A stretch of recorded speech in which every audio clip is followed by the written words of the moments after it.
These are some things that I, a licensed counselor, share about neurodiversity. I am also neurodivergent. However, I became a counselor before I found that out about myself. And I like to just share in my intake. Sometimes I do end up sharing my story so that people understand the perspective and lens that I'm coming with.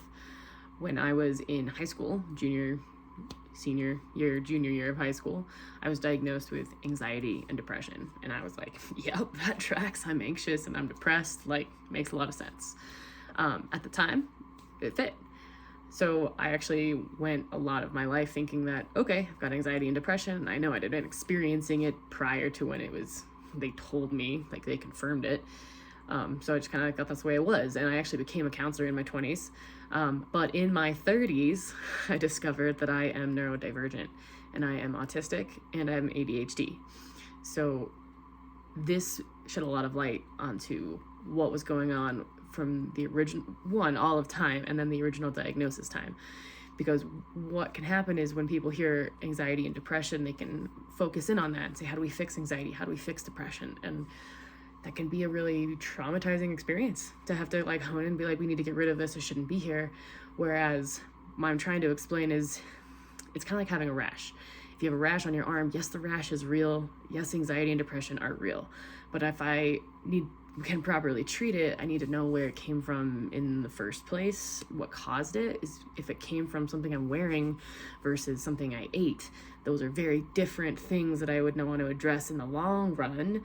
Now, maybe both ways, you still put an ointment on it to help it not itch, and that's like helping it go away, but that's not going to help it from coming back.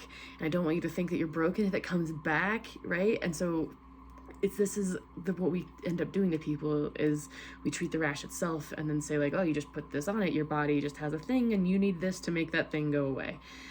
That's not a holistic approach, and it's not understanding what's actually going on. So this rash will keep coming back until I can tell you to stop wearing the shirt that you're wearing that's causing this. We can put as much cream as we want to do it, but if you're continuing to do the same thing you've always done, you will continue to get this result. So if we think of mental health in the same way, where it's not that I was just randomly anxious and depressed, it's that I was a masking neurodivergent human who didn't know that. And I was spending a lot of energy masking without even knowing it. So what this can feel like is like, I just thought everyone worked this hard to show up to social situations. I thought this was how everyone felt. I never knew that it could feel different. So in those terms, what I'm describing right there is the idea of masking, where it's like, I know what people want from me, and I know that when I show up in a certain way, I'm received well, but I know that if I don't show up in that specific way, I can feel othered, I can be rejected.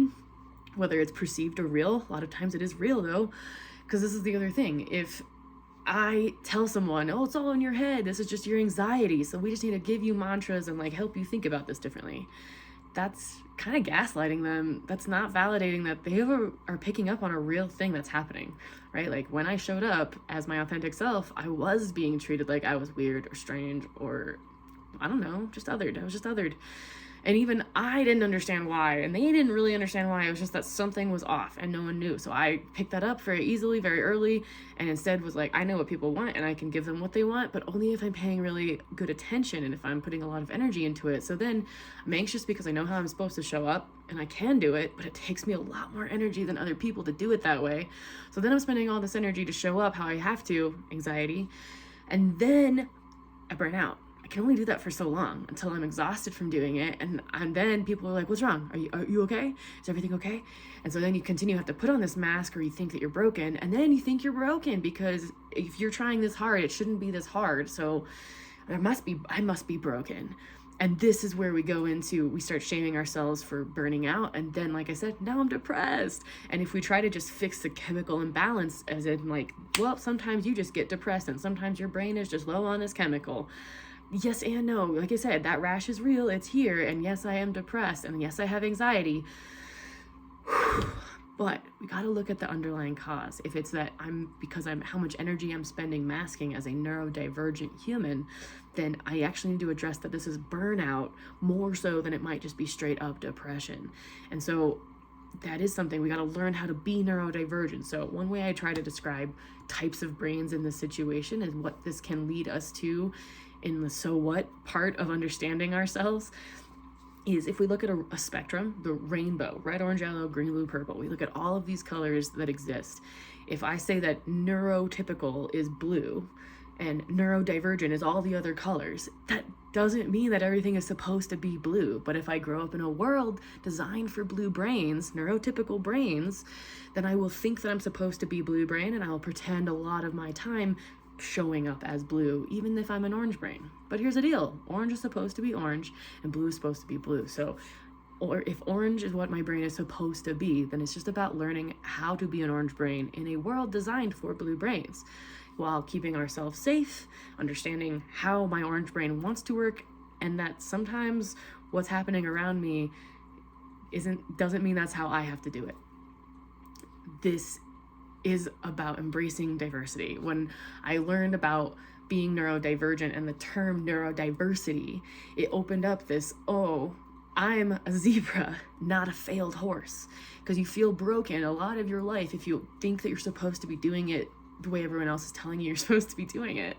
But if we can embrace that I do do it differently, my operating system is different. I'm a Mac, not a Windows, or vice versa. Like, I'm not trying to make a statement about one or the other. I'm just saying that they are inherently different operating systems. So if we can just embrace that we have a spectrum of different operating systems in humans, in our neurotypes, and we have different brain types, then we could stop being so afraid of the labels of like borderline or OCD or bipolar or sensory processing, right? Like, they wouldn't no longer be disorders. These are just conditions that exist in humanity sometimes this is how our brains operate. Because if I only am allowed to diagnose someone as OCD when it's become that their neurotype has been traumatized enough to have a rigid operating system as OCD, then I think I'm doing a disservice in saying like, you're normal until you have OCD. I think that we need to expand that and say like, your brain type is different and could be rigid enough to lead to OCD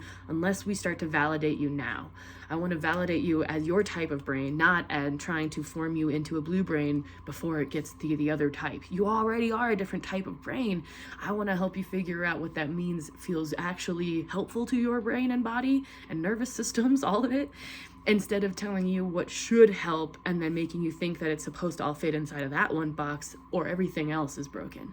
No, you're supposed to be your purple, green brain. You don't have to be blue to be normal. Like, this is where I'm trying to get neurodiversity is a good thing. What this does mean is we have to figure out that this does have implications for how I'm affected by my type of brain, because this has implications as to how our emotions feel inside of our system, but I'll save that for another day. If we can understand that neurodiversity, though, is a positive thing, we're on the right step.